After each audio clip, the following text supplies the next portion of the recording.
नमस्कार, मैं हूं यश खुराना। स्वागत है आपका इस खास पेशकश में। पलवल के चिल्ली गांव में एक रहस्यमय बुखार मासूमों को मौत की नींद सुला रहा है। इस रहस्यमय बुखार ने तांडव मचाया हुआ है। पिछले 11 दिनों में 9 बच्चों की इस रहस्यमय बुखार से मौत हो चुकी है। लेकिन बड़ा सवाल यह है कि आखिर यह जानलेवा बुखार आया कहां से और अब इस रहस्यमय बुखार से बच्चों को बचाने का फॉर्मूला क्या है।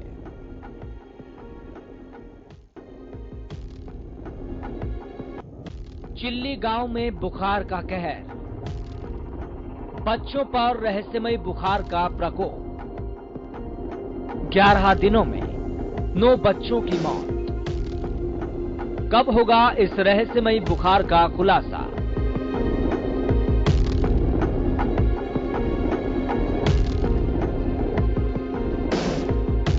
तस्वीरों में दिख रहा ये पलवल के हथीन विधानसभा का चिल्ली गांव है, जहां इन दिनों एक रहस्यमय बुखार बच्चों को अपना शिकार बना रहा है। चिल्ली गांव में पिछले 11 दिनों में 9 बच्चे काल के गाल में समा चुके हैं। एक और जहां लगातार बच्चों की मौत का आंकड़ा बढ़ रहा है, तो वहीं दूसरी ओर स्वास्थ्य विभाग की जांच में ये सामने आया है कि गांव में गंदे पानी की निकासी न होने की वजह से और दूषित पेयजल सप्लाई से गांव में बुखार का संक्रमण तेजी से फैल रहा है।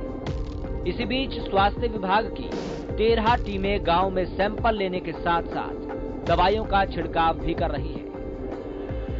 सबसे ज्यादा जरूरी है कि बीमारियों से बचने के लिए साफ सफाई आवश्यक है। जैसे अगर हम अब देखना चाहें कि हम ये गांव के अच्छे साफ सुथरे एरिया में खड़े हैं, आप देख सकते हैं आरसीसी की रोड बनी हुई है, लेकिन पानी खड़ा हुआ है और ये जो पानी खड़ा है यहाँ पर, इसी के अंदर मॉस्किटो ब्रीडिंग होने लग जाती है। तो अगर साफ सफाई नहीं होगी तो उसके अंदर मॉस्किटो ब्रीडिंग भी हो सकती है और बीमारी भी फैल सकती है। एक पहलू तो हमारी इन्वेस्टिगेशन में ये आया, हमारी नॉलेज के अंदर ये मामला 10 तारीख को आया। 9 तारीख की डेथ का पता लगा, 10 तारीख को इसके लिए ऑर्डर निकाले गए। इन्वेस्टिगेशन टीम 10 तारीख से लगातार इसी में लगी हुई है। 10, 11, 12 और आज भी लगातार यहीं पर ओपीडी इस बारे में की जा रही है। घर घर जाके फीवर मास सर्वे भी किया गया है। चिल्ली गांव में बुखार इस कदर कहर बरपा रहा है कि स्वास्थ्य विभाग की तमाम कोशिशों के बाद भी मासूमों की मौत पर रोक नहीं लग पा रही है। सोमवार को अस्पताल में बुखार से एक और मासूम ने दम तोड़ा। एक और जहां स्वास्थ्य विभाग केवल 4 बच्चों की मौत की बात कबूल रहा है, तो वहीं स्वास्थ्य अधिकारियों के मुताबिक विभाग की 13 टीमें लगातार गांव में सैंपलिंग का काम कर रही है। इसके साथ ही मलेरिया विभाग की ओर से गांव में दवाई के छिड़काव का भी काम किया जा रहा है। इस गांव के 5 निवासियों की मौत हुई है और एक छठी भी अभी हुई है, तो कुल मिला के 6 मृत्यु हुई है। लेकिन साफ सफाई की कमी है, सफाई की कमी, पानी का भरना, बारिश का पानी, इस बार बारिश अच्छी हुई है, बारिश का पानी इकट्ठा होना, अगर नालियां ब्लॉक्ड होंगी तो उसके अंदर बारिश का पानी इकट्ठा होगा। उधर जिला उपमंडल अधिकारी लक्ष्मी नारायण भी गांव का निरीक्षण करने पहुंचे। वहीं बीमारी फैलने का मुख्य कारण गांव में गंदे पानी की निकासी नहीं होना बताया जा रहा है, जिसके चलते मच्छर पनप रहे हैं। वहीं लोगों ने घरों के अंदर जो पानी स्टोर किया हुआ है उसमें भी मच्छर पनप रहे हैं। पहले कोरोना महामारी, फिर डेंगू का डंक और अब ये रहस्यमय बुखार लोगों के लिए परेशानी का सबब बना हुआ है। हमारे सामने तो गंदे पानी की वजह से लग रहा है सब, और सफाई ठीक से नहीं हो रही है गांव की, ये कारण दिखाई दे रहा है। तो हमारा स्वास्थ्य विभाग पूरी तरह से मुस्तैद है, पब्लिक हेल्थ भी अब लग जाएगा काम में और पूरी तरह से सफाई करवाई जाएगी गांव की। जगह जगह जल भराव भी बता रहे हैं, जगह भराव में जो है मच्छर पनप रहे हैं। नालियों की बात करें या पानी इन्होंने स्टोर किया हुआ है। चौंकाने वाली बात तो ये है कि गांव में 2,500 से 3,000 लोग रहते हैं, लेकिन पूरे गांव में केवल एक सफाई कर्मचारी है। और अब जाकर सफाई कर्मचारियों की संख्या बढ़ाने और दूसरे आवश्यक दिशा निर्देश भी दिए गए हैं। प्रदेश में कोरोना संक्रमण का असर भले ही कम हो गया हो, लेकिन वायरल बुखार और डेंगू लगातार अपना कहर बरपा रहा है। चिल्ली गांव में भी रहस्यमय बुखार का प्रकोप फैला हुआ है और कई लोग इसके चपेट में आकर अपनी जान गंवा रहे हैं। हरियाणा न्यूज के लिए पलवल से भगत देवतिया की रिपोर्ट। तो ये मसला प्रदेश में लगातार गर्म होता जा रहा है, लेकिन इस मसले का समाधान क्या है? क्या इसको सच में रहस्यमय बुखार कह सकते हैं या फिर किसी और नाम से इसको बोला जा सकता है? फिलहाल आपको बता दें कि इस मसले पर ज्यादा बातचीत के लिए और हमारे साथ ज्यादा जानकारी के साथ हमारे संवाददाता भगत तेवतिया भी जुड़ गए हैं, और इसके साथ साथ इस मसले पर हमारे साथ बातचीत के लिए डॉक्टर वरुण शर्मा जो कि एक चाइल्ड स्पेशलिस्ट हैं। सर, आपका सबसे पहले बहुत बहुत स्वागत है हरियाणा न्यूज पर। Thank you so much. जी डॉक्टर वरुण, मैं सबसे पहले आपके पास आऊं, उससे पहले एक ग्राउंड रिपोर्ट भी ले लेते हैं। फिलहाल क्या स्थिति बनी हुई है और स्वास्थ्य विभाग की तरफ से किस तरह के प्रयास किए जा रहे हैं। भगत, सबसे पहले आपके पास आना चाहेंगे। फिलहाल क्या ग्राउंड जीरो से रिपोर्ट निकलकर सामने आ रही है, अब तक कितने प्रयास किए जा रहे हैं और क्या क्या प्रयास अब तक किए जा रहे हैं ताकि इस रहस्यमयी बुखार का खात्मा किया जा सके। अगर हम देखें तो अगर चिल्ली गांव में पिछले 11 दिन से लगातार जो मौत, बच्चों की मौत का सिलसिला वो लगातार जारी है और 9 बच्चों की मौत यहाँ पर हो चुकी, बुखार के चलते हो चुकी है। हालांकि स्वास्थ्य विभाग को जैसे ही इस मामले की भनक लगी और मीडिया में ये मामला सामने आया तो स्वास्थ्य विभाग की 13 टीमें, जो जिला चिकित्सा अधिकारी और उपमंडल अधिकारी नागरिक भी मौके पर पहुंचे और 13 टीमें मौके पर जांच के लिए वहां पर लगा दी गई है। घर घर जाकर जो सैंपल लिए जा रहे हैं, दवाई का छिड़काव किया जा रहा है, जबकि गांव में गंदगी का ये आलम है कि जगह जगह गंदगी के ढेर लगे पड़े हैं। वहीं जो सफाई कर्मचारी है वो एकमात्र सफाई कर्मचारी है जिससे ना तो कोई पानी की निकासी हो पा रही है और ना ही अन्य सफाई, जिससे जो दूषित पेयजल की सप्लाई है वो भी इस बीमारी को बढ़ाने में अहम भूमिका निभा रही है। और स्वास्थ्य विभाग की तरफ से फिलहाल क्या प्रयास किए जा रहे हैं और वो प्रयास कितने कारगर फिलहाल साबित हो रहे हैं। स्वास्थ्य विभाग को जैसे ही इस मामले की जानकारी मिली है, स्वास्थ्य विभाग की टीमें जहां एक तरफ दवाई का छिड़काव घरों में किया जा रहा है, वहीं उपमंडल अधिकारी नागरिक जो एसडीएम है हर टीम के, उन्होंने मौके पर आदेश दिए हैं कि सफाई कर्मचारियों की संख्या बढ़ाकर वहां पर नियमित सफाई कराई जाए, जो गंदे पानी की निकासी है उसको निकाला जाए ताकि गाँव में जो मच्छर पनप रहे हैं उन्हें जो वहाँ समाप्त किया जा सके। और वहीं दवाइयों का जो स्वास्थ्य विभाग की टीम है वो घर घर जाकर लोगों के, बच्चों के जो बीमार है उनके सैंपल लेने में जुटी है और उन्हें दवाई दी जा रही है ताकि इस बीमारी पर काबू पाया जाए। जी भगत, आपसे एक और जानकारी यहाँ पर जानना चाहेंगे जो कि एक बेहद महत्वपूर्ण जानकारी हो सकती है। भगत, ये आपसे ये जानना चाहेंगे कि क्या केवल ये एक गांव तक ही सीमित है या फिर अन्य क्षेत्रों या फिर अन्य गांव में भी इस तरह के मामले सामने आ रहे हैं। बिल्कुल, अगर देखें तो लगातार जिस तरह से वायरल बुखार का प्रकोप है वो लगातार अगर हम देखें तो अस्पतालों में, जो चाहे सरकारी अस्पताल हो या प्राइवेट अस्पताल हो, उनमें जो लगातार संख्या बढ़ती जा रही है और जो बीमारी का सिलसिला है वो लगातार और गाँव में तेजी से बढ़ रहा है। चलिए भगत, आपके पास लौटेंगे, चूंकि हमारे साथ इस मसले पर बातचीत के लिए डॉक्टर वरुण शर्मा हैं जो कि चाइल्ड स्पेशलिस्ट हैं। तो डॉक्टर वरुण शर्मा, आपसे समझना चाहेंगे, जिस तरीके से मैंने शुरुआत में कहा था, क्या इसको सच में रहस्यमय बुखार कहा जाए या फिर किसी और नाम से इसको बोला जाए। सबसे पहले बुनियादी जानकारी। जी देखिए, इस बुखार को रहस्यमय कहना is not the right word, क्योंकि जितने भी मैंने कल भी अपने जितने भी मेरे कोलीग्स हैं जो उस एरिया में काम कर रहे हैं, जो पीडियाट्रिशियंस हैं, डॉक्टर्स हैं, जितने भी ये डेथ्स रिपोर्टेड हुई हैं, सबसे पहले आप जानिए ये most of the deaths were dengue की वजह से डेथ्स हुई हैं। ठीक है, उसके अलावा कुछ डेथ्स, इसमें 1-2 डेथ्स ऐसे भी रिपोर्ट हुई थी जो कि डिप्थीरिया, एक बहुत कॉमन बीमारी है जिसकी वैक्सीनेशन सालों सालों से चल रही है, बट उस पार्ट ऑफ द स्टेट में लोग वैक्सीनेशन में ज्यादा बिलीव नहीं करते, बच्चों की वैक्सीनेशन नहीं कराते, तो ये एक रीजन है। एंड मेजॉरिटी डेथ्स जो हैं इसमें ये डेंगू की वजह से हैं। और एक नई बीमारी जो नई नहीं है, ये भी बीमारी पुरानी है, स्क्रब टाइफस, जो कि आपने बाकी यूपी, ईस्टर्न यूपी में जहां पे इसके बहुत केसेस रिपोर्ट किए गए हैं, बट इसको रहस्यमय कहना बिल्कुल ही गलत होगा। बिल्कुल, ये आपने एक बात स्पष्ट कर दी और सवाल भी पूछने का मकसद यही था, उद्देश्य यही था, ताकि लोग इस बात को स्पष्ट तरीके से समझ सके और तस्वीर बिल्कुल क्लियर हो जाए, ताकि सारी चीज सामने आ जाए और सटीक जानकारी भी लोगों को मिले। अब आपसे ये भी जानना चाहते हैं, जिस तरीके से इसका कहर अब देखने को मिल रहा है, क्या इस तरीके से पहले भी देखने को मिला है कि एक के बाद एक बच्चों की मौत हो रही है, इसे लोग रहस्यमय बुखार कह रहे हैं। हालांकि आपने एक बेहद महत्वपूर्ण जानकारी दी है, लेकिन इसका फॉर्मूला क्या हो सकता है कि जिससे कि बच्चों की मौत ना हो। देखिए, इसमें कोई रॉकेट साइंस नहीं है। आपके बच्चे को बुखार आ रहा है, आप हेल्थ सर्विसेज के पास जाइए, आप हॉस्पिटल जाइए। हमारी कंट्री में क्या होता है, जब लास्ट स्टेज पे पेशेंट पहुंच जाता है, अब डेंगू में हो क्या रहा है, डेंगू में जब तक बच्चा एकदम ही शॉक वाली स्थिति में नहीं जाता तब तक उसको हॉस्पिटल नहीं लेके जाते हैं। उससे पहले वो नीम हकीम और जान को खतरे वाली बात है, कहीं दवाई दे दी, कहीं कुछ दे दिया। देखिए 100 में से 10 बच्चे, 100 में से आप बोले कि 90 बच्चे जो है वो एक नॉर्मल दवाई पैरासीटामोल से ठीक हो जाते हैं, बट कुछ 10 बच्चे जो हैं उसी में जो कि सिक हो जाते हैं, जो शॉक में चले जाते हैं जी। तो लोगों को कोई भी चीज अगर उनको थोड़ी सी भी अलार्मिंग लगती है, अगर बच्चे को उल्टी हो रही है, पेट में दर्द हो रहा है, तो अगर आप राइट टाइम पे हॉस्पिटल पहुंचेंगे तो मुझे लगता है कि डेंगू इज 100% क्योरेबल। अगर आपको राइट टाइम पे राइट ट्रीटमेंट दिया जाए तो आपको बिल्कुल डेंगू आपका हमेशा, मतलब कोई भी बीमारी हो उसको राइट टाइम पे ट्रीट किया जाएगा तो वो 100% क्योरेबल हो सकती है। जी।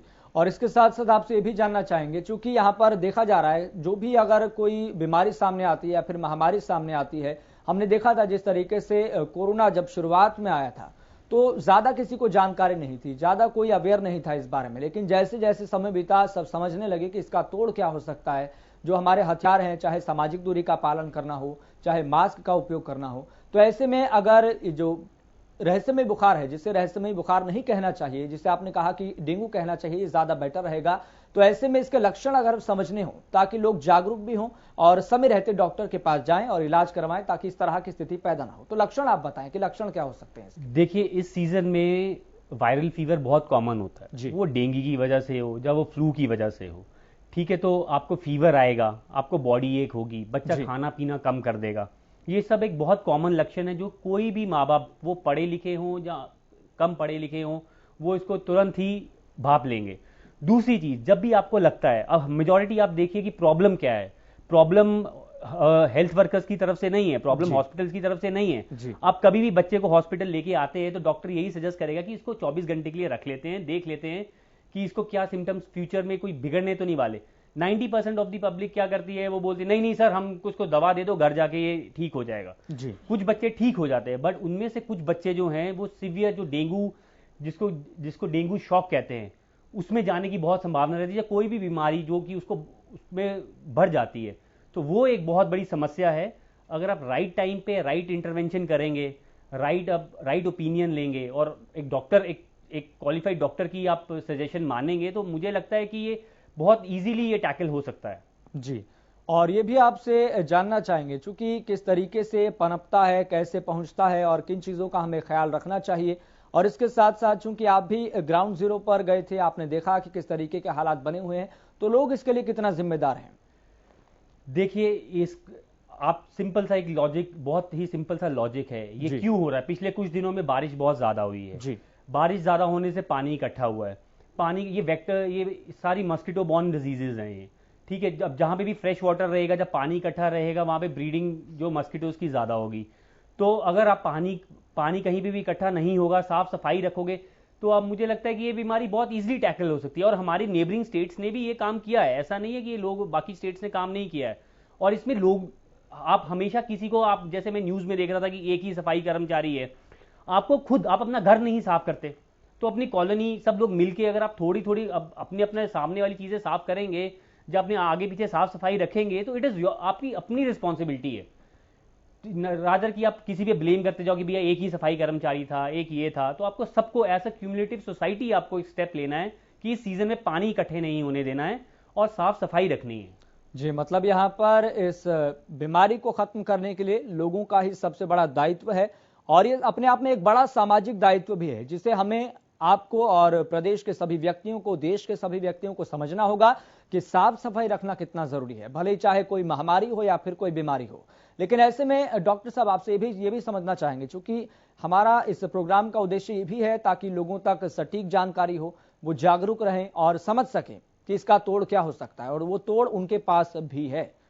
सरकार तो काम कर रही है, लेकिन तोड़ जनता के पास भी है, आवाम के पास भी है। तो ऐसे में ये भी समझना चाहेंगे आपसे, चूंकि एक बेहद महत्वपूर्ण सवाल मैं इसे कहूंगा, चूंकि क्या इसमें तय माना जाए कि अगर डेंगू हुआ है, या फिर जिसे हम रहस्यमय बुखार कह रहे हैं, जिसे कहना नहीं चाहिए, क्या इसे मौत तय मानी जाए या फिर इसको स्टेज पे आकर रोका जा सकता है? देखिए, बिल्कुल नहीं। अब डेंगू इतनी बहुत पुरानी बीमारी हो गई है। लास्ट इंटरव्यू में भी मैंने इसी चैनल पे बोला था कि भाई अब हमारे पास बहुत एडवांस ट्रीटमेंट आ गए हैं, और डेंगू ट्रीट करने के लिए कोई आपको बहुत महंगी दवाइयां नहीं चाहिए, जैसे आपने कोविड में सबने बोला कि ये ले लो, वो ले लो। एक सिंपल, एक अच्छी मॉनिटरिंग, जो पेशेंट को जो फ्लूइड देना है, पानी पिलाते रहिए, उसको फ्लूइड हॉस्पिटल में एडमिट करके उसके वाइटल्स नोट करते रहिए, एक अच्छे डॉक्टर की सलाह लेते रहिए। तो मुझे लगता है कि इन सब चीज़ों से डेंगू आपको, मतलब बहुत ही अच्छे रिजल्ट्स मिलते हैं, और अभी तक हमको डेंगू के रिजल्ट्स बहुत अच्छे मिले हैं। हाँ, कुछ केसेस में जो रिजल्ट्स हमको खराब मिले हैं, जैसे कि मैं अपने कल जो यहाँ पे नू में मेडिकल कॉलेज है, वहाँ के मेरे एक दोस्त से डिस्कशन हो रही थी इसी टॉपिक पे, तो उन्होंने बोला कि जितने भी पेशेंट्स आए और जितने भी कैजुअलिटीज हुई वो सब लास्ट स्टेज में आए। लास्ट स्टेज मतलब डेंगू की 3 स्टेजेस होती हैं। पहले में बुखार आएगा, थोड़ी सा शरीर टूटेगा, दूसरी स्टेज में क्या होगा कि उसको उल्टियाँ आने लगेंगी, उसको पेट दर्द होने लगेगा, वो खाना खाना बंद कर देगा, और तीसरी स्टेज क्या होती है कि सारे ऑर्गन्स जो हैं वो आहिस्ता आहिस्ता थोड़ा थोड़ा काम करना बंद कर देते हैं। तो अगर आप उस स्टेज में पहुंचोगे तो फिर डॉक्टर भी आपकी कितनी ज्यादा हेल्प कर पाएगा। जी। तो ये आपको डिसीजन लेना है कि आपको हॉस्पिटल जल्द से जल्द पहुंचना है और अच्छे डॉक्टर की सलाह लेनी है। जी, जिस तरीके से आपने बताया कि ये स्थितियां पैदा हो सकती है और शुरुआत में इस तरह के लक्षण देखने को मिल सकते हैं, और जहां तक मैं अगर गलत नहीं हूं तो कोरोना के भी इसी तरह के लक्षण हैं। ऐसे में लोग ये किस तरह से समझे कि ये लक्षण इस बीमारी के हैं, ये लक्षण कोरोना के हैं, तो उनको इस बारे में भी जागरूक करना बेहद जरूरी है ताकि वो समझ सके, सटीक जानकारी होना बेहद जरूरी है। जी बिल्कुल, देखिए कोरोना डेफिनेटली जो इनके सिम्टम्स हैं ऑलमोस्ट सिमिलर हैं, बिल्कुल, बट उसमें रेस्पिरेटरी जो डिस्ट्रेस है, रेस्पिरेटरी डिप्रेशन है, जो कोविड जो कोरोना में है, सांस की दिक्कतें ज्यादा होती हैं जी। बल्कि डेंगू में ये जो सांस की दिक्कत है बहुत लेट आती है। जैसे कि मैंने आपको बोला कि जब फेफड़ों में पानी भर जाएगा तब इसकी पॉसिबिलिटी ज्यादा होती है। तो आप ऐसे रूल आउट इनिशियली तो कोई भी बीमारी आप रूल आउट नहीं कर सकते कि ये कोरोना है या डेंगू है। हमको बीमारी का इलाज करना है। तो जब भी आपको अगर बुखार आ रहा है, खांसी हो रही है, तो आप एक दफा अपना प्रीलिमिनरी टेस्ट जाके करा लीजिए हॉस्पिटल में, जब आपने जो भी आपके पास जो पीएचसी है, सीएचसी है, तो उसमें जाके आप अपना एक बेसिक बेसिक एक दफा डॉक्टर को दिखा लीजिए। उससे आपका 80% आपका जो है आपका डिजीज के बारे में पता लग जाएगा, क्योंकि एक स्पेशलिस्ट अगर आपको बताएगा तो डेफिनेटली उसको ज्यादा पता होगा। जी, और एक और चीज आपसे समझना चाहेंगे, 11 दिनों में 9 बच्चे अपनी जान गंवा चुके हैं। बेहद दुख का विषय है पूरे प्रदेश के लिए, देश के लिए, कि एक डेंगू से इन बच्चों की जान गई है। लेकिन जिन 11 दिनों में 9 बच्चों की जान गई है, क्या इसके पीछे मानते हैं कि इसके पीछे डेंगू ही कारण है, या फिर जिस तरह से आपने शुरुआत में भी जिक्र किया था कि डिप्थीरिया की वजह से भी इन बच्चों की जान गई है? देखिए मेजॉरिटी देखिए इसमें डेफिनेटली डेंगू ही रिस्पॉन्सिबल है जी, बट वो उसके लिए हम डेफिनेटली गवर्नमेंट स्टेप्स ले रही है, बट उसके लिए डेफिनेट स्टेप्स नहीं है। अभी डेंगू की वैक्सीन बाकी कंट्रीज में आ गई है, रिसर्च में है, but definitely coming down the line 2-3 years 4 years में हमारे पास डेंगू की वैक्सीन भी आ जाएगी। रही बात दूसरी बीमारियों की, अब डिप्थीरिया देखिए आप, जब बाकी बहुत सारी ऐसी बीमारियां हैं जो कि एक सिंपल कोविड, अब कोविड में समझाऊंगा तो लोगों को ज्यादा अच्छे समझ आएगा। एक सिंपल सी वैक्सीन एक आदमी की जान बचा सकती है जी। वैसे ही अब एक बच्चा एडमिट है, अभी वेंटिलेटर पे है डिप्थीरिया की वजह से, एक सिंपल सा एक इंजेक्शन जो कि सरकार फ्री में प्रोवाइड कर रही है, अभी से नहीं कर रही है, कितने सालों से कर रही है। और उस बेल्ट में मैं उस बेल्ट के सब लोगों से रिक्वेस्ट करूंगा कि बस अब टाइम आ गया है, अब आप वो सब नीम हकीम जान वाला ये सब बंद कर दीजिए। आपको वैक्सीनेशन के लिए आपके पास सारे हेल्थ वर्कर्स आपके घर तक आते हैं, ये मत बोलिएगा कि आपके पास कोई आता नहीं, सारे हेल्थ वर्कर्स आपके घर तक आते हैं और आप अपने बच्चों को वैक्सीन लगाने से मना कर देते हैं। और कुछ यस डेफिनेटली कुछ पार्ट जो है, जो डेथ्स हैं, उसमें कुछ बच्चों को ये भी रीजन है, एक डेफिनेटली ये रीजन है, मतलब डिप्थीरिया भी एक रीजन है। और इसके लिए जहां तक जानकारी है कि डीपीटी का इंजेक्शन लगता है जी, और मैं आपसे ये जानना चाहूंगा ताकि लोगों को भी इस बारे में पता लग सके कि बच्चा पैदा होने के बाद कौन कौन से इंजेक्शन लगवाने बेहद जरूरी है, कौन कौन सी वैक्सीन लगवानी जरूरी है और कितने अंतराल के बाद लगवानी चाहिए। मकसद यही है ताकि लोगों को पता लग सके, क्योंकि लोग जागरूक नहीं है और जागरूकता न होने के कारण जब नहीं पता होता तो हड़कंप मच जाता है, एकदम से पैनिक हो जाता है कि क्या हो रहा है यहाँ पर। इसलिए जानकारी होना बेहद जरूरी है। देखिए ये जो वैक्सीनेशन का सिलसिला है, ये बच्चे से नहीं शुरू होना चाहिए, उसकी माँ से शुरू होना चाहिए। ठीक, जैसे ही बच्चा, जब मदर प्रेग्नेंट होती है उस टाइम पे मदर को, अगर आप सारी मदर को जो गवर्नमेंट ने रिकमेंड की है वैक्सीन, और सबसे पहली बात है वो फ्री ऑफ कॉस्ट है, मतलब फ्री में भी अगर आप नहीं लगवा रहे हो तो एक प्रॉब्लम है। अब पहले मदर को जैसे एमआर की वैक्सीन हम देते हैं, मदर को टेटनस की वैक्सीन देते हैं, अगर मदर को वैक्सीन लगी हो तो बच्चे को बहुत हद तक वो बीमारियां नहीं होती। उसके बाद जैसे ही बच्चा पैदा होता है तो एक बीसीजी, ओपीवी, हेपेटाइटिस बी, ये बहुत बेसिक वैक्सीन हैं, बट ये लाइफ टेकिंग डिजीजेज हैं, मतलब इससे एक बच्चा मर सकता है। जैसे आप पैदा होते ही ये 3 वैक्सीन है जो कि बहुत ही रेडिली अवेलेबल है, फ्री ऑफ कॉस्ट है। उसके बाद आपको 6 हफ्ते पे उसका 10 हफ्ते पे 14 हफ्ते पे, वो एक पूरा हमने एक अच्छे से एक बनाया हुआ है, चार्ट बनाए हैं सबको। बर्थ के टाइम पे भले वो प्राइवेट हॉस्पिटल में है, गवर्नमेंट हॉस्पिटल में हो, सबको वो चार्ट मिलता है। और अगर आप नहीं अफोर्ड कर सकते हो तो सबसे अच्छी बात यह कि गवर्नमेंट आपको फ्री ऑफ कॉस्ट डिलीवर कर रही है। आज सारी दुनिया बोल रही है कि हमको, इंडिया बोल रहा है कि हमको कोविड की वैक्सीन नहीं मिली। जो वैक्सीन आपको मिली हैं आपने अभी तक वो नहीं लगवाई। अगर आप पॉपुलेशन पिक करोगे और सर्वे करोगे उस एरिया में तो आप देखोगे कि 80% बच्चे तो वैक्सीनेटेड ही नहीं है। तो that is a very big concern for the society. जी, और ये भी आपसे समझना चाहेंगे, क्योंकि आपने जिक्र किया कि भले मेजोरिटी है डेंगू, लेकिन डिप्थीरिया भी इसके पीछे कारण है। तो डिप्थीरिया और डेंगू, इसके बीच में कैसे अंतर कर सकते हैं और दोनों में से कौन सा ज्यादा जानलेवा है? देखिए, इलाज जिस भी बीमारी का नहीं होगा वो जानलेवा है। सिम्टम्स देखो जब भी शुरू होते हैं वो सबके एक जैसे ही शुरू होते हैं। फीवर, बॉडी एक होना, भूख नहीं लगना, जोड़ों में दर्द होना। तो इसमें आप ये कहना बहुत मुश्किल है कि जानलेवा कौन सी बीमारी नहीं है। डेफिनेटली देखो, डिप्थीरिया, डेंगू में कभी कभी आप इलाज के बगैर ठीक हो सकते हो, वो कभी कभी लेस सिम्टोमेटिक होता है। But diphtheria definitely yes, it is one of severe disease, और उसके लिए आपको और वैक्सीनेशन अवेलेबल है। तो आई थिंक दोनों ही इक्वली डेडली है, but given a choice diphtheria के लिए यस। जी, और मुझे एक आंकड़ा भी याद है डॉक्टर साहब, क्योंकि 2 साल पहले की बात है, 2018 या 19 की बात है। इसमें दिल्ली से भी लगातार खबरें सामने आ रही थी कि डिप्थीरिया की वजह से 20 बच्चों की मौत, डिप्थीरिया की वजह से 30 बच्चों की मौत।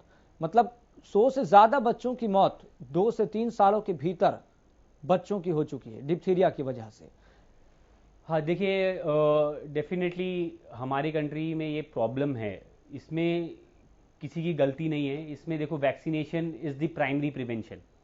तो अगर आप वैक्सीनेशन करवाओगे तो डिप्थीरिया के लिए बहुत ही ज़्यादा अच्छी उसकी एफिकेसी है वैक्सीन की, तो डेफिनेटली इट कैन प्रिवेंट।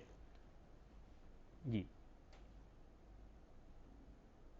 तो यहाँ पर जो स्थिति बनी हुई है, इसके लिए आपको लग रहा है कि सरकार अपनी तरफ से पूरे प्रयास कर रही है यहाँ पर? क्योंकि जिम्मेदारी स्वास्थ्य कर्मियों की भी है, जिम्मेदारी सफाई कर्मियों की भी है कि वहां पर साफ सफाई की व्यवस्था रखें।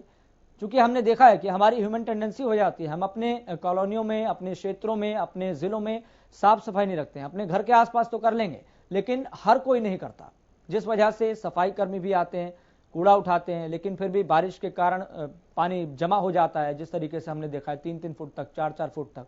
तो इसके लिए अगर जिम्मेदार देखा जाए तो यहाँ पर जिम्मेदार तो कहीं ना कहीं सरकार भी है, प्रशासन भी है। देखिए, डेफिनेटली जब कोई भी चीज़ ऐसी होती है, कोई भी कैजुअलिटी होती है, तो एक किसी सिंगल पार्टी को ब्लेम करना is always wrong. Definitely government, देखिए इतनी बड़ी स्टेट है, इतनी ज़्यादा पॉपुलेशन है, गवर्नमेंट भी कितना करेगी, हेल्थ वर्कर्स भी कितना करेंगे। ऐसे इंडिविजुअल आप क्या कर सकते हो? आप कम से कम उतना तो करो। ऐसे सोसाइटी आप क्या ऐड कर सकते हो? वो नहीं, अगर वो कर रहे हैं, नहीं कर रहे हैं, आप ऐसे सोसाइटी आप तो ऐड करो। तो I think it is everybody's this responsibility. जी, और जिस तरीके से चिल्ली गांव में ये बुखार का कहर देखने को मिल रहा है, डेंगू का कहर देखने को मिल रहा है, आपको लगता है कि अब ये थम जाएगा? डेफिनेटली, जिस तरीके से जमीन पर हालात हैं, जो ग्राउंड जीरो से रिपोर्ट है, डेफिनेटली थमेगा ये। कमिंग 10 डेज में आप देखिएगा। अभी देखिए, आने वाले 5-6 दिन बहुत नाजुक हो सकते हैं, बिकॉज अभी आज देखिए धूप निकली हुई है, तो ये एक बहुत ही अच्छा एक मीडियम बन जाता है मस्कीटोज को ब्रीड करने के लिए। हाँ, तो 2-4 दिन आपको स्प्रे करवाना है रेगुलरली, पूरी बाजू के कपड़े पहनने हैं। और ये डेंगू के मच्छर जो है तकरीबन दिन में काटते हैं। कहीं पे भी साफ पानी इकट्ठा हुआ हो वहाँ पे ये होते हैं, तो आपको कहीं साफ पानी इकट्ठा नहीं होने देना।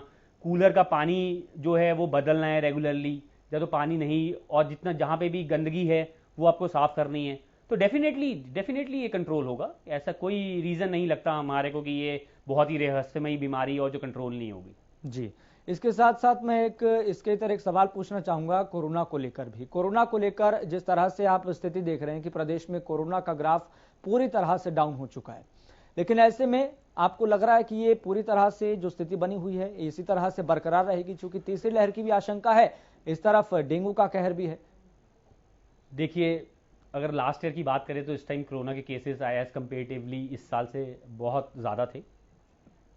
और रही बात कोविड की 3rd वेव की, जी, तो डेफिनेटली देखिए थर्ड वेव भी आएगी, ये फोर्थ भी आएगी और ये फिफ्थ भी आएगी। तो जैसे मैंने आपको हर चीज का एक ही जवाब है कि आपको अपनी प्रोटेक्शन खुद करनी है, बिल्कुल, रादर देन आप गवर्नमेंट पे ही ब्लेम करती रहो। ये गवर्नमेंट कहाँ करेगी, क्या करेगी? एक हेल्थ वर्कर, एक हॉस्पिटल, अभी Palwal hospital, Mhow medical college में 125 बच्चे एडमिटेड हैं, तो आप सोचिए कि उसके डॉक्टर पेशेंट रेशियो कितना है।